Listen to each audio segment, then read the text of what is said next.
Maziga mu ddwaliro kitalo nnyo Munnayuganda Gloria Kadama embeera etabuze ono wakuddizibwa ewaka ate oboolyawo byonna mbikutidde olunaku mu video gy'olaba ekwatibbwa mu bubba agenda kunyumiza kiki ekituusa abasawo bagamba nti ono ate kikyasoboka olw'ensonga nti akasente kalabika nga ko wetogera kabuze awo wenyini wenje kusabira video kano kapela ka like buli Munnayuganda ali kukyayo ate osaana bino bikulu nnyo Gloria ate embeera mwayita abamu ku bantu oboolyawo abamuli okumpi bogedde ne banyumiza ddala emboozi eno ogenda kubanga ogyewulirako ate naawe okkirize kiki ate awo wenja okusabira ate mu comment section tugambe quick recovery abuli asobola ate musabireko ku ssaala kubanga ate embeera mukazi wattu gyayitamu yakusoomozebwa kw'amaanyi ddala. Bwe tuba togedde ku nsonga y'abantu abali okuyisa akabbo omwana muzadde alina abaana ssente ziri okusolozebwa tubadde tusaba either zifune akawunti gye twesiga kwe ziba zituula okitegeera zisobole okuyamba either famire ye abaana be oba ye nga Katonda amutaasiza n'asukka obulwadde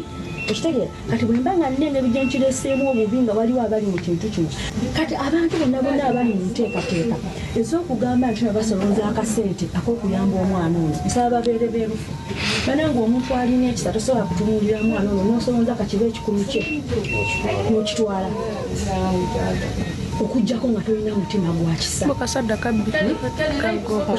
not in bad faith. Nze comment section togisoma, don't focus on the comment section wabula nze njagala bigambo byange ensonga ey'okugamba nti bagambye buli ajja okulaba omwana alina kusasula nusu 10 tulina abantu be twakubidde ku ssimu nga twagamba okujja wano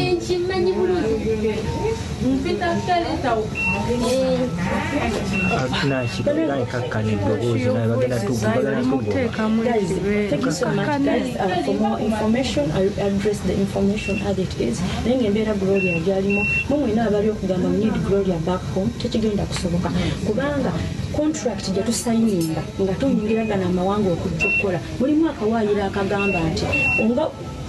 bafulumya omuntu nga bwe yayingira oba wayingira otambula olina kuddayo ng'otambula singa omwana abadde asobola kutuula ne tumutuuza mu kagaali ne tuba nga tumutambuza nga bwe twakola Rahuma mu ggwanga ly'e Saudi Arabia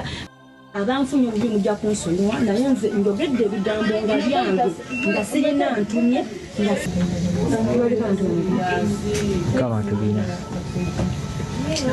Ntojja akola live. Kakana naawe oyogera nnyo naawe gundi Nyansi. Banaye mukakkane mwogere mpola. Wuliriza. Ono omukyala adde ayogera mpola nga buli kimu kituuka musirike mukakkane amalirize. Yogera nti. Tambuze bannange munansonyiwa banange amazima gali nfuula obw'eddembe. Amazima gali nfuula obw'eddembe nze nzize ngobera sitooli y'ono omwana okuva nga nkyali Uganda wano e Dubai saalize ku nsonga za Gloria nze nazze byange banze ndi mukazi mulirizi naye leero obadde ofunye namba muganda wange gy'otwala mu ddwaliro ndabe ku mwana ono nenzijja kumulaba sizze nakigendererwa kyonna ne bwe mba nzize kukola live eno nagisabye mu buhombeefu n'obw'ekitalo ne banzikiriza nensalo nange okuadressinga ekyo kyendaba kubanga ono omwana ali ku social media buli omu akkirizibwa okujja okumulaba n'okumwaka opinioni ye tutambula nakyo tusobola kukisikula netufuluma nakyo eddwaliro netutambula nakyo omukisa guno okwebaza abamubeerako abamujjanjaba ng'ogyeko ayagala okumukozesa nga bizinesi babbireko abantu abalala mwebale kubeera n'omutima omulungi ogw'omujjanjaba era temujjanga okwo omwana talina buzibu talinaako buzibu wadde donase talina buzibu nkozi eki talina buzibu kati gwe fuluminio anatwama bamurepinga nga muto ye bamurepinga yarepinga bamalo kirepinga kijja kizungira ku bantu kidda ku TV ne kyasamirya bwe mukinuliranga effulungu Shalom ne bwino wa full figure ku nsonga z'okuba nti yakwatibwa kati ono akiridde okuba nti full figure yavuddeyo n'ayagala okuba nga agamba nti mulekeraawo okuvuma avuma abantu kati ono agambye nti oba nga kambolekeze gwe ogamba olina poliisi wabula ng'ate ono ye yaze mu kati olabira kumpeera vidde no kalike mpatoozayo abantu abakulu bano abeevumaavuma ate gwe oyinza kuba nga okyogerako ti wabula nga bino bisesa anti naddibanga eryekkookootezo eryo yitaga kujjanjaba mmwe bamutwale mudala bamujjanjabe naye akola program gwosobokera ku makya nosaako TV olabe naddibanga eyo obusungu obwa Shalom abuviira ddala ku kabata full figure ngenda mu maaso yavaayo n'alabula Kasuku ne Simon n'abalala aba YouTube n'agamba nti temusobola kubanga mukyaza abantu abavuma abantu abazimbira erinnya lyabwe mu kuvuma era n'alabula Shalom ono anti ye kaali etantala n'amuvuma yaliraba ekiri mutukako olunaku lumu yagamba nti abantu takyabasiba wabula nga wabwana okukyala okwemasagga n'ebigambo tambikamawo mu kamera ntambyaduse mu kamera ngenda kwogera ku kyalo ekyemasagga n'ebigambo bannange kati ntandise live genda bakujjanjabe genda mu ddwaliro bakujjanjabe lwaki olumba abantu genda bakujjanjabe bakulepinga you have that trauma kikyakuliko because not very easy omuntu yenna ng'afunye akabenje wanga afunye kino kimukanga kikyangu kuwona asigala akyafunye experience eyembi gy'aba akyafuna kati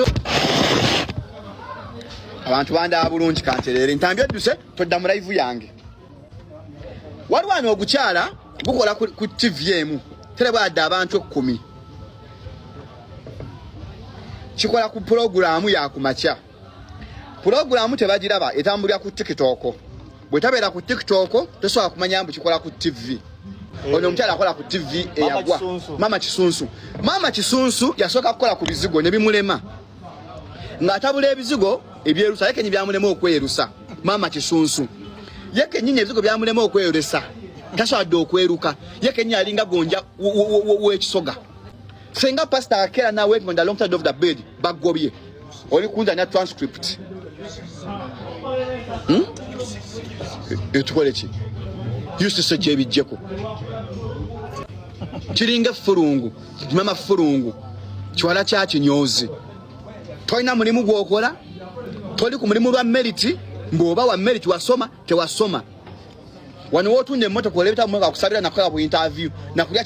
chayiwa banja wewe ole mmeri abakati mina shaitani rajim bismillahir rahmanir rahim alhamdulillah rabbil alamin ze ajimiti omusomi w'ekitabo era omusomi w'edduwa nkosa kyoto kino ekyoto kino kiba kitagombolola lwaliro ku kyoto kuno kunyambira abantu bange buli muntu yenna alina ekizibu kye ojja ku kyoto kino n'osula akabani nenkusabira buli alina ekizibu naddala mu abali e Bulaaya nompereza amanya nenga sula mu kyoto kino nenkusembera edduwa nenkujjako ebizibu ne bikusumbuye walemererwa mirimu ki ddala mu abali e Bulaaya abali mu nsi muno mu Uganda abalemeddwa okufuna visa nantegeze eri abaana Adamu enkozesa nkofu ku kyoto kuno amala okusindika enkofu eyo negenda ebanja amabanja ge bakubanjiza gonna gwe yalema okufuna okuweebwa ajimiti nkozesa amazzi kunyanja kuno kumulengera ku mazzi wano ajimiti nga bwenyimidde olwaleero ngokumasira abaana Adamu bompereza ebiwandiiko byonna bye bompereza ng'oli e Bulaaya mbikwata nembizinga ne mwandika kapapula nembisula mu nyanja nensaba Allah gwensinza asumulule ebyo byeba bikulemeredde awa visa agifuna alemedde ofuna omusajja omulungi amufuna nsangeba ku namba 0752 887 15 15